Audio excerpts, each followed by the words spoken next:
নামাজ পড়তে গেলে যেমন 19টার একটা কারণ হলে নামাজ শেষ, অজু করে যদি ওই 7 কারণের 7টার একটাও পাওয়া যায় অজু শেষ।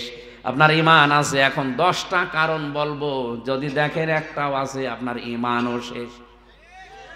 এটা কি গুরুত্বপূর্ণ কম নাকি? অনেক গুরুত্বপূর্ণ। আপনি দেখেন তো এই 10টার একটাও আপনার ভেতরে আমার ভেতরে আছে কিনা।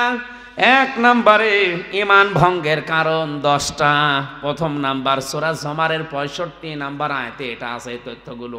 যেহেতু আমার আলোচনায় বিষয় না, আমি শুধু থিওরিগুলো বলে দিচ্ছি। মোবাইলে তুলে নেবেন, কাগজ কলমে লিখে নেন, বাড়িতে এসে মিলিয়ে দেখবেন প্র্যাকটিক্যাল লাইফে। 1 নম্বরে যারা শিরিক করবে তাদের ঈমান শেষ। 2 নম্বরে যারা কুফরি করবে তাদের ঈমান শেষ, নষ্ট হয়ে গেছে, ভেঙে গেছে। 3 নম্বরে নেফাক, মনের ভেতরে যাদের মুনাফিকি আছে, উপরে ফিটফাট ভেতরে সদরঘাট। এখানে একটা উদাহরণ আমি তাফসীর থেকে লিখেছি, যারা সব ধর্মকে সমান মনে করে এদের ঈমান নষ্ট হয়ে গেছে। আজ হিন্দুদের কিছু ভোট পাওয়ার জন্য যারা বলে আমরা সার্বজনীন সনাতন ধর্মে সবাই এসে হাজির হইলাম, তাহলে ওই ধর্মকে আপনি ইসলাম ধর্মের মতো মনে করলেন কোন কারণে? ভোট পাওয়ার জন্য? এগুলো তো মনে করার কথা না। কারণ আল্লাহর কাছে একমাত্র কেবলমাত্র শুধুমাত্র জীবন ব্যবস্থা ধর্মের নাম ইসলাম। ইসলাম বাদ দিয়ে 4500 ধর্ম দুনিয়ায় আছে, সব আল্লাহর কাছে বাতিল। আমি কি বানালাম এগুলো? এটা সূরা আলে ইমরানের 81 নম্বর আয়াতে এই তথ্যটা আছে। তাহলে সব ধর্মকে যারা সমান মনে করেন তারা কোরআনের এই আয়াতের সাথে সূরা আলে ইমরানের 19 নম্বর আয়াত আর 81 নম্বর আয়াতের সাথে পুরা কন্ট্রাডিকশন তাদের। আপনার ঈমান ভেঙে গেছে। 4 নম্বরে নবী ছাড়া অন্য কারো আদর্শ যার ভালো লাগে, এটা সূরা তাওবার 80 নম্বর আয়াতে, 84 নম্বর আয়াতে 2 জায়গায় আছে। আব্দুল্লাহ বিন ওবায়ের নাম শুনেছি সারা জীবন, লোকটার পুরা জীবন আমি পড়েছি, কোনো সমস্যা আমার চোখে তেমন আমি পাইনি। খালি একটা সমস্যা তার ছিল, ও নামাজ রোজা দাড়ি টুপি জোব্বা পাগড়ি মেসাক করা সব ছিল, কিন্তু আদর্শ মানতে গিয়ে বিশ্ব নবীকে বাদ দিয়ে আবু জেহেলকে মানত। একটা মাত্র কারণে ওর ঈমান শেষ। ও মুনাফিক শুধু না, মুনাফিকের সর্দার। মারা যাওয়ার পরে নবীজিকে আল্লাহ ডাইরেক্ট জানিয়েছেন, হে নবী, ওর কবরের পাশে দাঁড়া দূরের কথা, ওর জানাজা দূরের কথা, ওর কবরের পাশ দিয়েও আপনি যাবেন না। ওয়ালা তুসাল্লি আলা আহাদিম মিনহুম মাতা আবাদাও আলা তাকুম মাতা আবাদাও আলা তাকুম আলা কবরি। হে নবী, ওর কবরের পাশ দিয়েও যাবেন না, দাঁড়ানো তো দূরের কথা, জানাজা আরো দূরের কথা। আমার মনে হয় আয়াত পড়ার পরে যতটুকু মনে হচ্ছে, বাংলাদেশে যদি এখন কোরআন নাজিল হওয়ার সিস্টেম থাকতো, অনেকের জানাজা নসিব হইতো না, কারণ ধরা পড়ে যেত।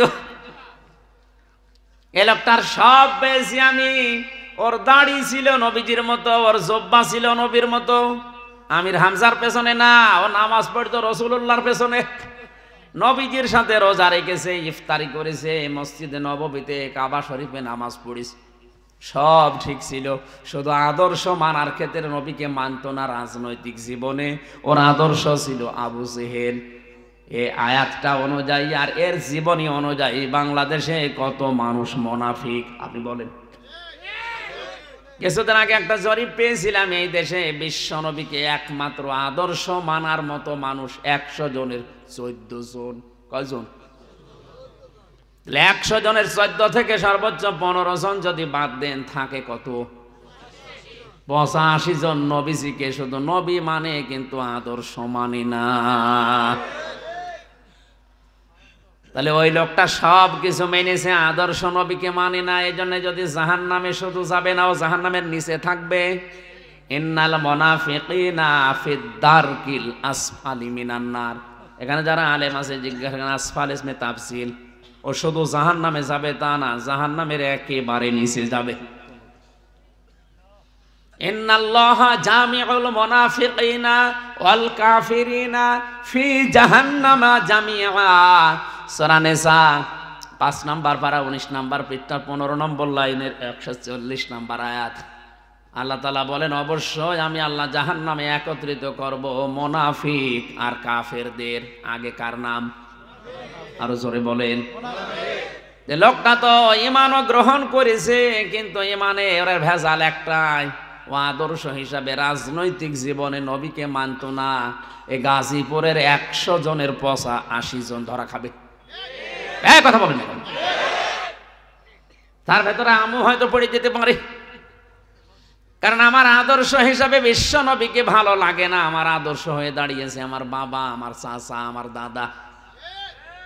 তার আদর্শ আবু জেহেল রাজনৈতিক জীবনে, এজন্য যদিও জাহান্নামের নিচে যায়, তা আপনি কোথায় যাবেন ফতোয়া হামজারে জিজ্ঞাসা করা লাগবে না, আপনি নিজের কাছে জিজ্ঞাসা করেন। আপনার ঈমান নেই, আপনি মুনাফিক, ভেঙ্গে গেছে ঈমান। যারা রাসূলের আদর্শের চাইতে অন্য আদর্শকে ভালো মনে করে, তাদের ঈমান ভেঙ্গে যায়। কি হয়? 5 নম্বরে আল্লাহর বিধানকে যাদের ভালো লাগে না, এটা তো আমার মনে হয় আরো বেশি। আল্লাহর বিধানকে যাদের ভালো লাগে না, কোরআনে কারীম প্রচার করো, বাধা দিও না, তাহলে আমল ব্যর্থ হয়ে যাবে। এ কথা কার? এই মাহফিলটা নিয়েই বসেন তো, এখানে কোরআন প্রসার হবে এই উদ্দেশ্য ছাড়া এদের আর কোনো উদ্দেশ্য আছে বলে আমার মনে হয় না। এরা লাভবান হবে, এক একজন 10 কোটি টাকার মালিক হবে, এরকম কিছু নাকি? এদের একই উদ্দেশ্য যে কোরআনের লাগায় প্রসার হবে, মানুষ কোরআনের কাছে আসবে। আল্লাহর এই কথাটা সূরা মায়েদা 7 নম্বর পারা 1 নম্বর পৃষ্ঠার 83 নম্বর আয়াতে আছে। ওয়াইদা সামিউ মা উনজিলা ইলার রাসূলি তারা আ'য়ুনাহুম তাফিদু মিনাদ দামি'i মিম্মা আরাফু মিনাল হক ইলা আখির আয়াত। হে নবী, মানুষকে যখন কোরআন শোনাবেন, দেখবেন যারা কোরআনের মর্ম মানেগুলো উপলব্ধি করার চেষ্টায় আছে, যারা বুঝতেছে আল্লাহ কি বলে, ওদের চোখের দিকে তাকিয়ে দেখবেন ওরা কাঁদতেছে। আল্লাহর কথাগুলো বোঝার মতো যোগ্যতা যাদের আছে, ওরা নীরব নিস্তব্ধ হয়ে চিন্তা করবে, আর ভেতর থেকে এমনিতে কান্না আসবে, ওরা টেরও পাবে না। এখানে সবার চোখে পানি আসবে না। যাদের বোঝার মতো উপলব্ধি করার মতো ক্ষমতা আছে, দেখবেন মনের অজান্তেই চোখ দিয়ে পানি পড়ছে। বিশ্ব নবী তো আমার তার জীবনী পড়ে দেখেছি, রাহিকুল মাকতুমে হাত তুলতে দেরি হতো, কোরআনের কথা শুনলে চোখ দিয়ে পানি আসতে দেরি হতো না। আর আমরা তার উম্মত হাত তোলা না, ঠ্যাং তুলে বসে থাকলো, চোখে পানি আসে না, কারণ আমরা তো বুঝি না যে আল্লাহর বক্তব্য কি। আল্লাহর এইটাও একটা বিধান যে কোরআন প্রসার করো, এ বিধান কার? এই দিকে তাকে এলাকার যুবকেরাই আয়োজন করেছিল, যারা বুঝে হোক না বুঝে হোক বাধা দিয়েছেন। আল্লাহর কসম, আপনার ঈমান ভেঙে গেছে। আপনার মতো মানুষ মারা গেলে আপনার জানাজা দেওয়া, কবরে দেওয়া বেকার। আপনি এমনিতেও জাহান্নামে যাবেন, অমনিও জাহান্নামে যাবেন, কারণ ফা আহবাতা আমালাহুম, আমলের বহু বচন আমাল। যত আমল আপনি এর আগে করেছিলেন সব আল্লাহ ভেঙ্গে ফেলেছে, নষ্ট করে দিয়েছে, ব্যর্থ করে দিয়েছে। সূরা মুহাম্মদের 1ম আয়াত। এরপরও যদি বলেন ফতোয়া হচ্ছে না, এদিকে আসেন, ঝড়ি কোদাল দিয়ে আপনার ফতোয়া দিচ্ছে। 6 নাম্বারটায় পেয়েছি, দিনের কোনো বিধানকে কেউ যদি কটাক্ষ করে খারাপ ভাবে, এটা দিনের বিধান না? নফল ইবাদতের ভেতরে সর্বোত্তম বললাম। তাহলে এই বিধানটাকে যারা কটাক্ষ করলেন, ষড়যন্ত্র করলেন, আপনার ঈমান কিন্তু নষ্ট হয়ে গেছে। আপনি এখন আবার কালেমা পড়ে মুসলমান হন, নাই তো এরকম মুসলমান দাবি করছে যারা কোরআন বিরোধী, এদের জানাজা পড়াও জায়েজ নেই। আব্দুল্লাহ বিন উবাইয়ের জানাজা যদি জায়েজ না হয়, নবীর চাচা আবু তালেবের জানাজা যদি জায়েজ না হয়, চাচা মুশরিক ছিল। আজ যারা সজ্ঞানে স্বেচ্ছায় কোরআনের অনুষ্ঠানগুলো প্রচারে বাধা দিচ্ছেন, বন্ধ করে দিচ্ছেন, আমার মনে হয় আপনিও আব্দুল্লাহ বিন উবাইয়ের মতো। আপনার জানাজা কবরে দেওয়া জায়েজ হয় কি করে, আমার তো বুঝে আসছে না। হ্যাঁ, আমরা হয়তো লোক দেখানোর জন্য চাপে পড়ে করছি, কিন্তু আল্লাহ কবুল করবে না। কারণ নবীর চাচা আবু তালিব মারা যাবার পরে নবীজি নিজে তার কবরের পাশে দাঁড়িয়ে হাত তুলেছিলেন, আল্লাহ তুমি আমার চাচা আবু তালিবকে মাফ করে দাও, কারণ এই লোকটা সারা জীবন আমার পেছনে শ্রম দিয়েছে। হযরত জিবরাইল এসে বলে, হে নবী হাত নামান, কার জন্য হাত তুলেছেন? এটা আপনার চাচা, আমি জানি। এ সারা জীবন আপনাকে বাড়িতে রেখে লালন পালন করেছে, পিঠে নিয়ে মুখে নিয়ে বুকে নিয়ে মানুষ করেছে, দেখেছি। কিন্তু লোকটা মুশরিক। লোক কি? সূরা তাওবার 113 নম্বর আয়াতটা নাযিল হয়, মা কানা লিন নাবিয়্যি ওয়াল্লাযীনা আমানু আইয়াস্তাগফিরু লিল মুশরিকিন ওয়ালাউ কানু উলি কুরবা মিন বা'দি মা তাবায়্যানা লাহুম আন্নাহুম আসহাবুল জাহিম। আল্লাহ পাক বলেন, হে নবী শুধু আপনার জন্য না, দুনিয়ায় কোনো ইমানদারের জন্যও এটা জায়েজ নেই, শোভনীয় নেই, উচিত নেই। এটা কখনো করবেন না যে কোনো মুশরিক মারা গেলে আমার কাছে ক্ষমা চাবেন, যদিও এটা আপনার নিকট আত্মীয়। যে নবী কোনোদিন হাত তুলেছে কবুল হয়নি এমন আমি পাইনি, মনের ভেতরে কামনা আসলেই কবুল হয়ে গেছে। সেই নবী হাত তুলে বসে আছে, আল্লাহ হাত ফেরত দিচ্ছে। চাচা মুশরিক, আর আমাদের চাচা টাটকা মুশরিক, মরে যাচ্ছে। 5টা 10টা গরু জবাই করে হুজুর দিয়ে দোয়া করে মনে করছে জান্নাত পেয়ে বসে আছে। জান্নাত, ও জাহান্নামও যাবে কিনা আল্লাহ জানে। আপনার বিবেকে কি বলে বলেন? নবীজির চাচাকে যদি আল্লাহ আয়াত নাজিল করে সতর্ক করে, আর হামজার চাচার কোনো সিরিয়াল আছে? টাটকা মুশরিক মরে যায়, 20টা গরু জবাই করে দিলাম, লোকজন খাওয়া দাওয়া করে পায়খানা করে শেষ করে দিল, মনে করছে চাচা জান্নাত পেয়ে বসে আছে। এটা খালি খাওয়া দাওয়াই হয়, তাছাড়া কিচ্ছু হয় না। আর একটা বিষয় হচ্ছে, মানুষ মারা গেলে তার জন্য যা করা হয় সেটা আরবি নাম হচ্ছে সাদাকা। তার নাম কি? মৃত মানুষের জন্য যা করা হয় তার নাম কি? আরো জোরে, জোর হইল না, আর একবার বলেন। সাদকার মাল খাওয়া জায়েজ আছে, শুধু এতিম মিসকিন গরিব অসহায় এদের জন্য। এই মাসলাকে আমি বানালাম, বলেন না কেন? তাহলে সাদকার মাল খাবে তারা যারা এতিম মিসকিন অসহায় গরিব। 10,000 মানুষের আয়োজন করলেন, চাচা মরে গেছে এই কারণে। যারা আসতেছে 5,000 গাড়ি নিয়ে আসতেছে, উনি মরণের খাবার খান। ও কি এতিম? ও কি অসহায়? ওরে খাওয়ালে আপনার খানা কবুল হবে? যাদের খাওয়া দরকার ওরা কিন্তু ভাগে খুব কম পায়, ওই শেষে একটা পায় কি না পায়, থালা নিয়ে আসে, থালা বাড়ি দিতে দিতে বাড়ি চলে যায়। আর যাদের খাবারের জীবনে কোনো অভাব নেই, মরণের খাওয়া খায়। আবার যদি জিজ্ঞাসা করেন চাচা কেমন খেয়েছেন, 10টা গোশত পেয়েছিলাম, দাঁতের ফাঁকা বন্ধ করতে শেষ হয়ে গেছে। দেখেন ওর দাঁতের ফাঁকা বন্ধ করতে কয়টা গোশত লাগে, কারণ ওর দাঁতের ফাঁকা ওইরকম। আর যারা 2 পিস দিয়েছিলেন ওর জীবনে দাঁতের ফাঁকা হয়নি। এইগুলো বন্ধ করেন, আপনি বেকার ধোকা খাচ্ছেন। হ্যাঁ, আমাদের কিছু খাবার দাবার হচ্ছে, আপনার কিছু হচ্ছে না। আপনি দেখেছেন আজ পর্যন্ত কোন হুজুরের বাড়িতে মিলাদ হয়? কারণ ও জানে যে ও ছাতা দিয়ে কোনো লাভ নেই, ও বেকার ওদের খাওয়াবো কোন কারণে। হ্যাঁ, আপনি মিলাদ না দিয়ে বেকার ওই টাকাগুলো দিয়ে যদি কোরআন শরীফ কিনে 10টা মানুষকে বলেন পড়েন, তারা কোরআন পড়লে ওই সওয়াবগুলো হয়তো পেতে পারে। কথা বুঝতেছে? কেউ লেখাপড়া করতে পারছে না, তারা 2,000 টাকা দিয়ে বলেন যে এই যে বই কিনে নাও। কেউ মেয়ে দিতে পারে, বিয়ে দিতে পারে না, তারা 5,000 টাকা দিয়ে বলেন যে একটা জিনিস কিনে নাও। এইটাই লাভ হবে। আপনি আন্দাজে 50,000 টাকা খরচ করেছেন, ওটা পানিতে ফেলা ছাড়া কিচ্ছু না। কারণ যাদের খাওয়িয়েছিলেন ওটা কবুল হয়নি, ওটা ওদের হক ছিল না, হক ছিল গরিব এতিম অসহায়দের। মাসলাটা বলে দিলাম, এখন আপনি কি করবেন দেখেন। আমরা যারা আলেম হুজুর আছি শুধু মিলাদ পড়িয়ে বেড়াই, আমরা নিজেরা মিলাদ কোনোদিন দেই না। আমার মিলাদ দেওয়ার দরকার নেই, আমার মিলাদের চাইতে বড় মিলাদ বসে আছে আমার বাড়িতে। সব চাইতে বড় পীর আপনার জন্য আপনার মা আর বাবা।